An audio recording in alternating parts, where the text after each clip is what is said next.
in-game purchases, the ESRB in America has started warning people about this stuff. It's not gonna save you.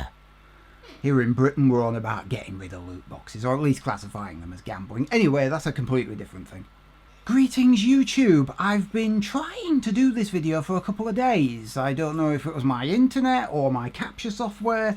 Something was glitching, it was doing that digital square thing, you know, where the signal wasn't keeping up or some shit, I don't know. Anyway, I've finally recorded the War Table extended gameplay video. And I'm playing it on my editing software. It's the only way I can get around it. Anyhow, this extended gameplay video is actually made up of... this is the MODOK threat trailer. It's made up of 3 separate videos, plus a bit of gubbins in between explaining stuff. So we get a look at MODOK here. I'm not that familiar with MODOK, to be honest. My only contact with MODOK as a character is... I think it was for Marvel vs. Capcom 3. That's literally the only... So I know what he looks like, but that's about it.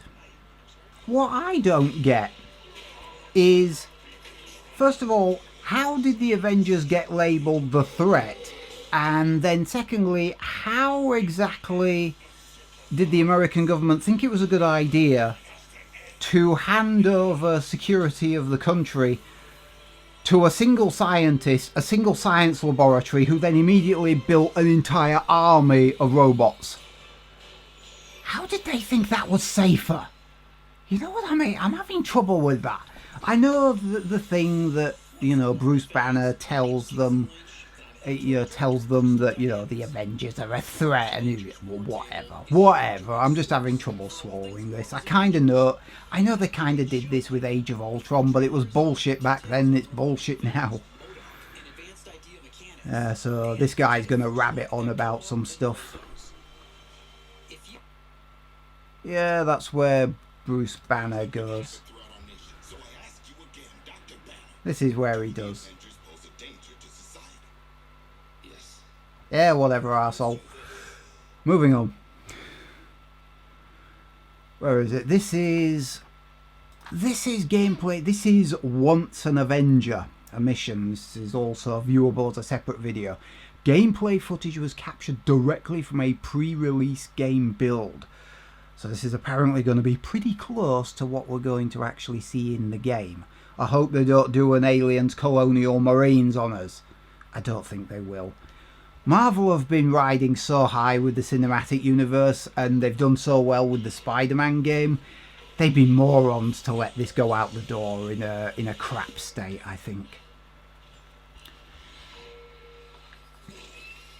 I'm going to jump slightly ahead. Thor comes in, does his thing, he flies up here. This is a hero mission for Thor, by the way.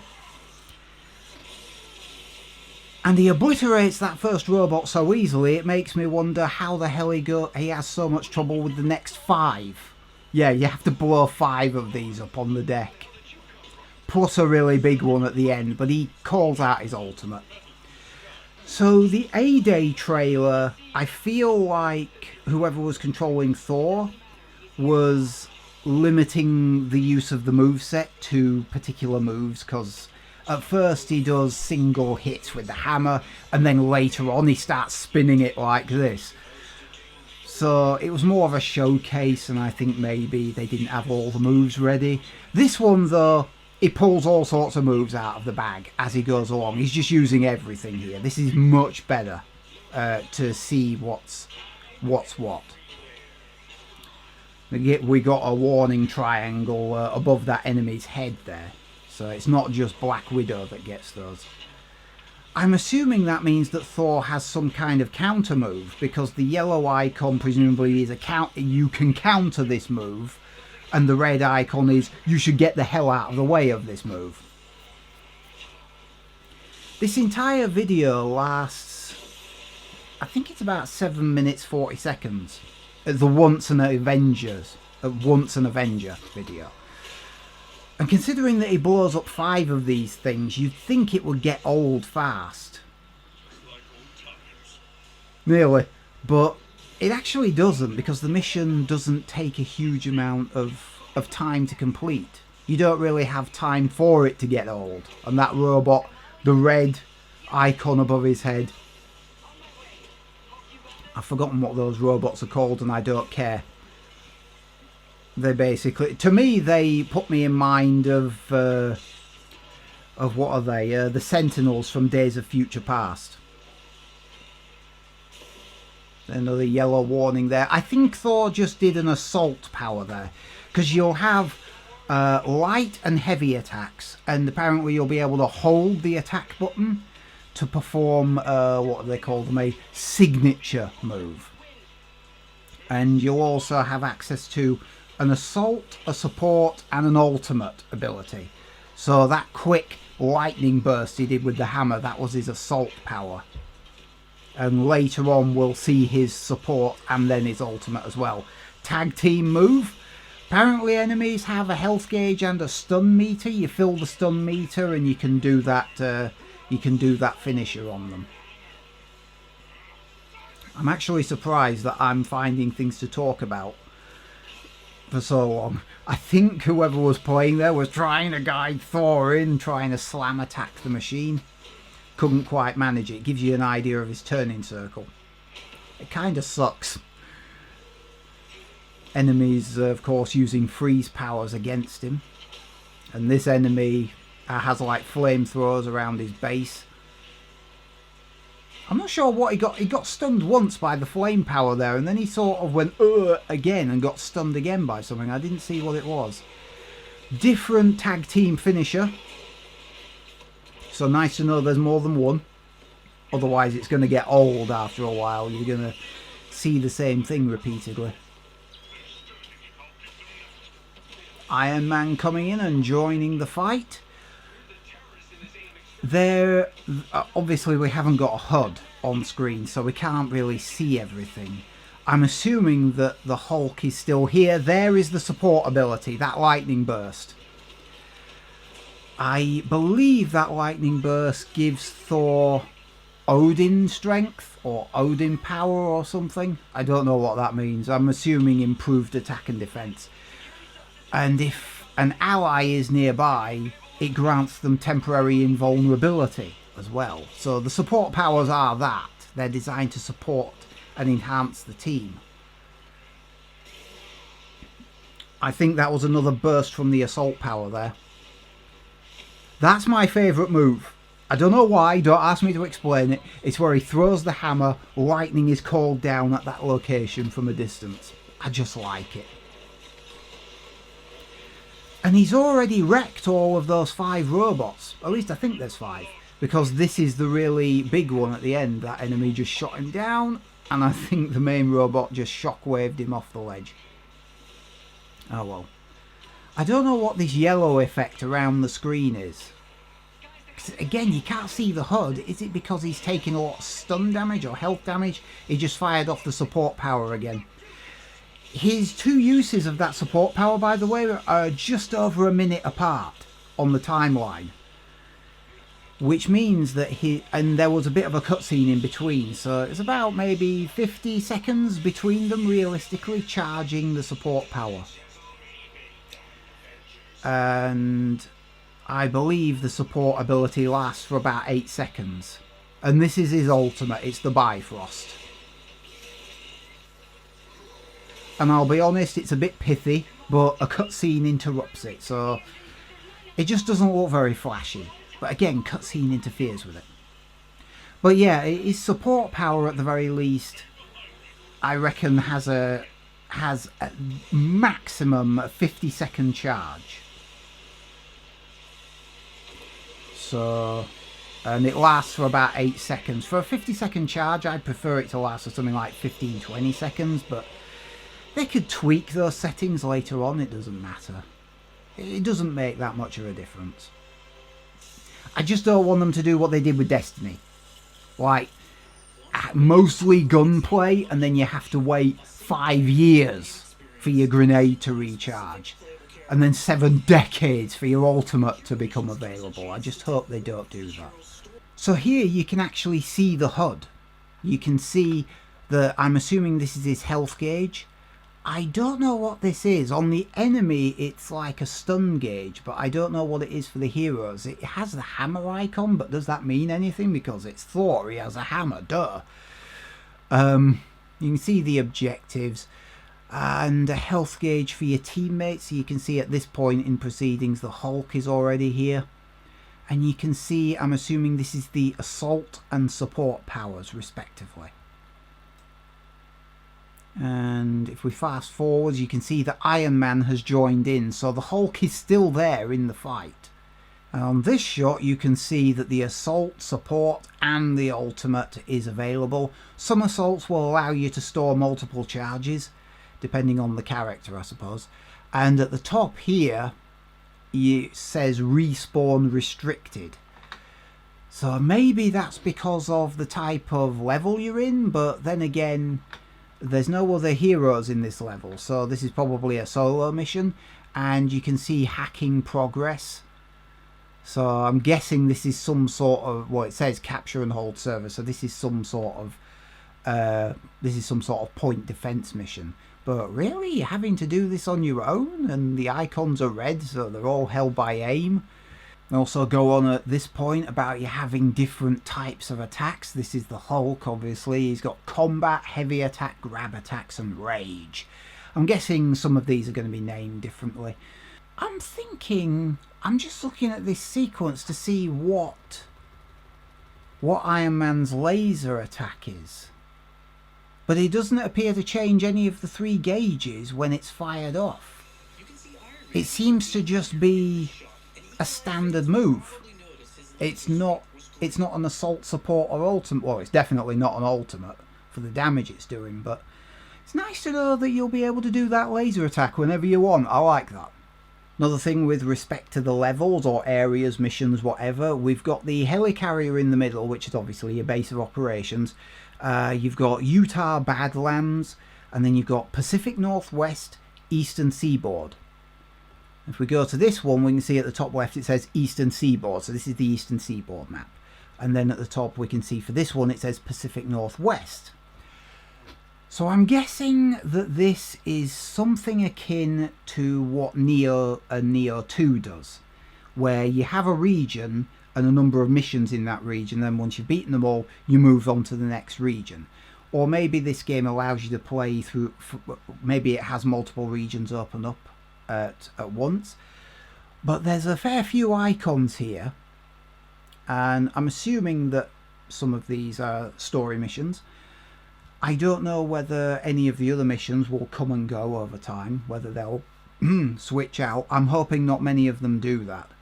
I'm hoping that most, if not all of them, are always available to replay, because that was a big problem with Anthem, where there wasn't much content to redo, and it was just repetitive as hell. The combat was superb, though, in Anthem. That was its one saving grace, where you could use excuse me, where you could use your gun attacks and supplement it with your powers. Whereas Destiny, it was all guns, and then occasionally you'd be able to throw a grenade, and then once in a blue moon you'd be able to pull off an ultimate attack. It was just, it got so boring so fast. Constant gunplay with nothing else. I much preferred Anthem's approach to doing things. Different outfits, of course, and apparently some of these outfits are going to be unlockable in-game. Good. And from the sounds of it, some of them will have to be purchased through the marketplace. So it even says marketplace at the bottom there. So, assuming that all of those Iron Man outfits will actually be in the game, that's how many is that? 12, that's 17 outfits there. That's plenty to be going on with without the obviously the marketplace will have some special items that you'll have to buy. But I'm happy with 17 outfits built in.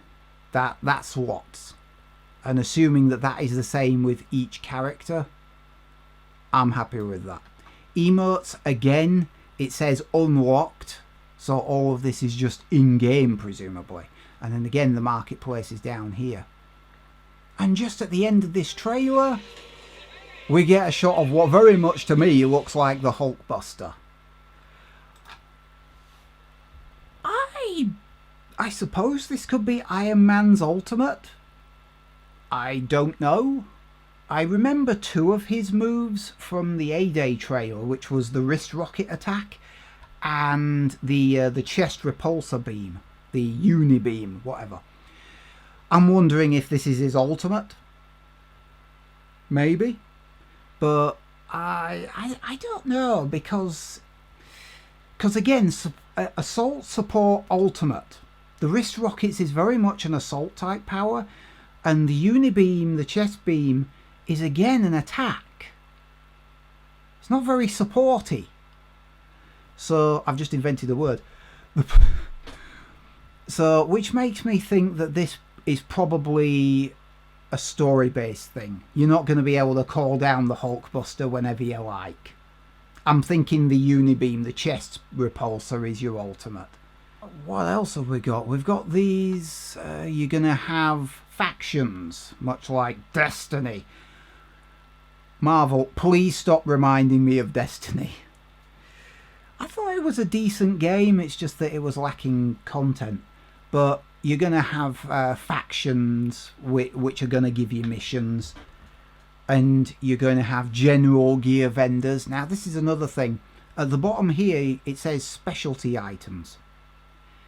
That makes me think that these are like collectibles that you're going to roam around the levels and pick up. And it quite clearly says at the bottom of that, Nimble Graviton Explosion Vest. Nobody's going to call it that, by the way. At the bottom of that panel, it says cost. It tells you how much of each resource you're going to need. So those specialty items, those are your resources. You're going to have to collect a lot of shit, in other words, in this game. And you already have, at the top right hand corner of this panel, you already have at least 2 units of currency. Whatever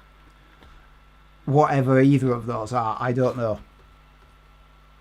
And they're not your skill points. Neither of those are your skill points, because it's 0.25 and skill points 4, so that's something completely different. And then you've got these things. And then this vendor is a different vendor. This is a faction vendor for S.H.I.E.L.D. You'll notice the specialty items for these two. Yeah, only 3 of the items are shared between them, which means that are each faction going to have rotating specialty items? Or are they going to have a unique item that each vendor's going to need you to use? So like each vendor's going to have their own unique currency. I hope not. Because that's just going to slow down getting the better gear. You just know. I hope not. I hope not. And I thought I'd end with this shot at the end, which gives you a look at all 6 characters. And obviously these are all 6 playable characters in the game. The game is going to allow you to have 4-player co-op, and if you can't find anybody to play with you, then the computer is going to control the other 3 characters when needed. And they are apparently going to add in additional characters, levels, missions as after launch, and at least some of that content is going to be free to play. And there's been a lot of speculation, obviously, as to who the other characters are going to be. And the favourite at the moment seems to be Spider-Man. For 2 reasons. First of all, the next Spider-Man game is actually going to feature Miles Morales, not Peter Parker, which makes people think that, well, if they're doing some sort of shared universe here then that kind of frees up Peter Parker to be in this game. And the other reason that everyone thinks that is this shot here of this guy, which everybody else spotted, not me. Definitely not me, so I'm not that eagle-eyed, but if you zoom right in, it says Daily Bugle. So that's another connection that everyone is making there. But, yeah. The A-Day trailer obviously showed us a fair bit of gameplay, and was more interested in showcasing bits and bats from each characters. This showcases a lot more of what Thor can do as he's leaping all over the place. You get to see how all of his moves work. So much better look of his moveset. And if all of the characters play like this, then I'll be very happy. Because as we've already seen, he can throw the hammer and electrocute at distance. I love that move. And we've seen Stark use his wrist lasers as a standard move as well. So you're going to have plenty of combat options, which I love that.